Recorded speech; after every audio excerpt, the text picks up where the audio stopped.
हमारे साथ रॉबर्ट वाड्रा इस वक्त लाइव जुड़ चुके हैं। जैनेंद्र, आप हमारे साथ बने रहिएगा, मैं आपके पास वापस आऊंगा। रॉबर्ट जी, एबीपी न्यूज पर आपका स्वागत है। मेरा आपसे पहला सवाल यही है कि काफी दुख भरा ये क्षण है पूरे देश के लिए, खासतौर पर आप लोगों के लिए, क्योंकि बहुत क्लोज संबंध आपका रहा है। कैसे याद करते हैं आप डॉक्टर मनमोहन सिंह को? ज़रूर मुझे बहुत दुख महसूस हो रहा है, क्योंकि मनमोहन सिंह जी के साथ मेरे अच्छे रिश्ते थे।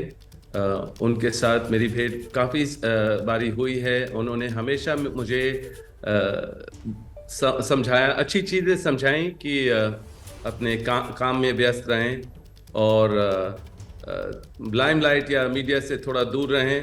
और वही मुझे सबसे अच्छी चीज़ लगी उनके बारे में कि वो बहुत ही सिंपल और नेक इंसान थे।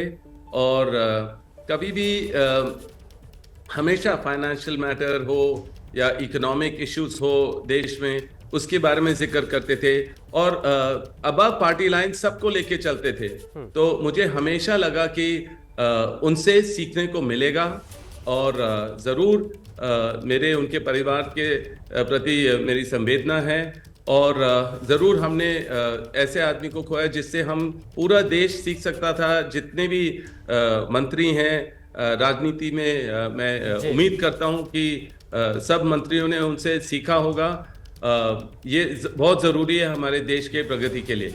रॉबर्ट जी, आपकी आखिरी मुलाकात डॉक्टर मनमोहन सिंह से कब हो पाई थी, और कोई ऐसा निजी वाकया जो आज आप शेयर करना चाहते हो, कोई ऐसा निजी संवाद जो आप बताना चाहते हो डॉक्टर मनमोहन सिंह से संबंधित?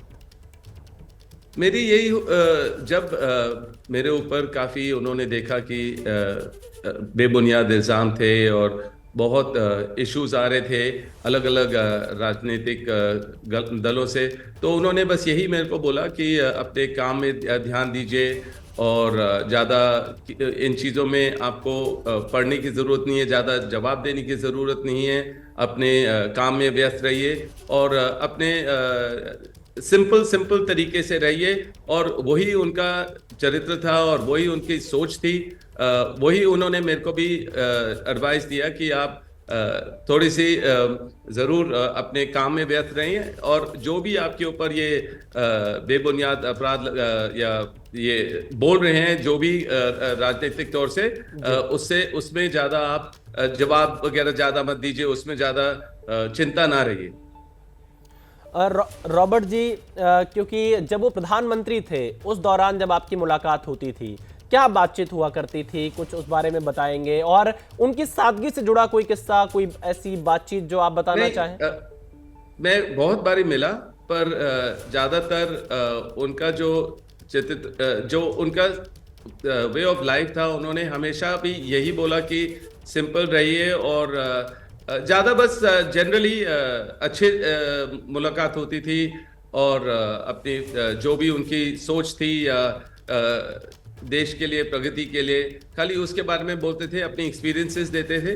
पर ज़्यादा मेरी जस्ट उनकी सोशल विजिट होता था अपने परिवार के साथ। तो वो मेरे बच्चों से बहुत प्यार करते थे, हमेशा उनसे बातचीत करते थे।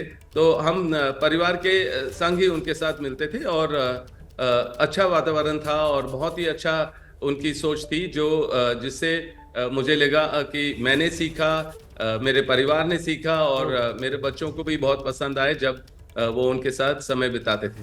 जी रॉबर्ट जी, इसके साथ ही कई ऐसे फैसले रहे इस दौरान, चाहे वो भूमि अधिग्रहण कानून हो, आरटीआई हो, या फिर जो भारत और अमेरिका के बीच परमाणु समझौता था। उस समय तो हालात ये पहुंच गए थे कि सरकार गिर जाती, उनकी कुर्सी भी खतरे में थी जब भारत अमेरिका परमाणु समझौते की बातचीत आई। तो कैसे देखते उस समय, कुछ आप बताना चाहेंगे? डॉक्टर मनमोहन सिंह ने कैसे कदम उठाए, कैसे उन्होंने फैसले लिए, कैसे उन्होंने राजनीतिक दलों को तैयार किया कि हमारे साथ आइए, बने रहिए?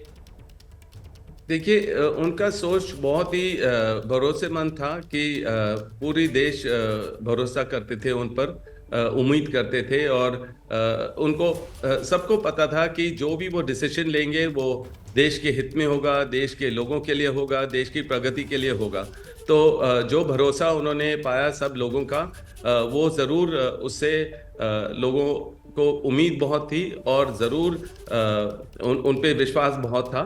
और यही कहूँगा कि जो भी उन्होंने सोच विचार से कदम लिए हैं वो देश के हित में है, देश के लोगों के लिए है और देश की प्रगति के लिए है। जी, एक आखिरी सवाल रॉबर्ट वाड्रा आपसे। जनवरी 2014 में जब यूपीए की सरकार के कुछ ही दिन और बचे हुए थे, उस दौरान प्रेस कॉन्फ्रेंस करते हुए डॉक्टर मनमोहन सिंह ने एक लाइन बोली थी जिसमें उन्होंने कहा, मैं मानता हूं कि अभी मीडिया की तुलना में इतिहास मेरे प्रति ज्यादा उदार रहेगा।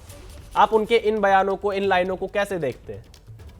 जरूर history will remember Manmohan Singh ji with great honour and as I said, जो मैं कहूँगा कि इकोनॉमिकली देश के लिए बहुत ही अच्छा था, फाइनेंशियल मैटर में बहुत अच्छा था।